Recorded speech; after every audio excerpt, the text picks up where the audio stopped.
আল্লাহর নবীর সাহাবী হযরত মুআয ইবনে জাবাল রাদিয়াল্লাহু তাআলা আনহু,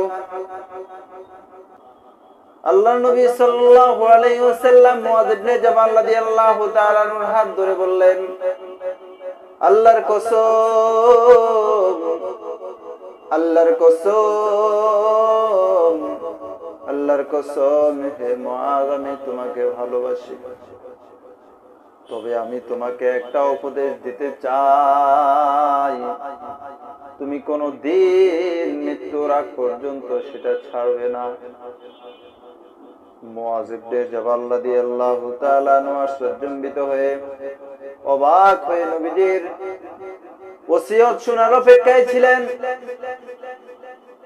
মুআয ইবনে জাবাল রাদিয়াল্লাহু তাআলা আনহুকে নবীজি সাল্লাল্লাহু আলাইহি সাল্লাম বলতেছেন, উসিকা ইয়া মুআয, আমি তোমাকে একটা ওসিয়ত করতে চাই।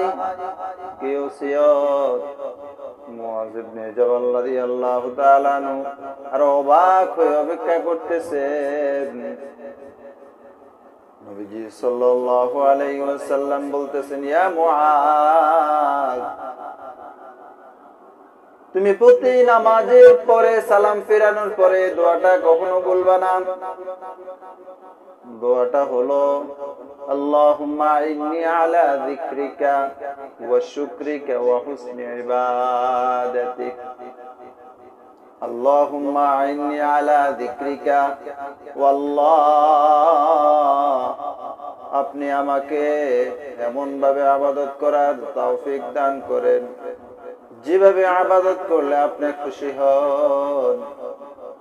ওয়া শুকরিকা, আমাকে শুকরগুজার বান্দা হিসেবে আপনি কবুল করেন যেভাবে শুকর আদায় করলে আপনি সন্তুষ্ট থাকেন। ওয়া হুসনি ইবাদাতিক, আর এমন ইবাদত করার আপনি আমাকে তৌফিক দেন যেভাবে ইবাদত করলে আপনি খুশি হন। আপনাকে রাজি খুশি করার মতো এমন ইবাদত করার তৌফিক আপনি আমাকে দেন।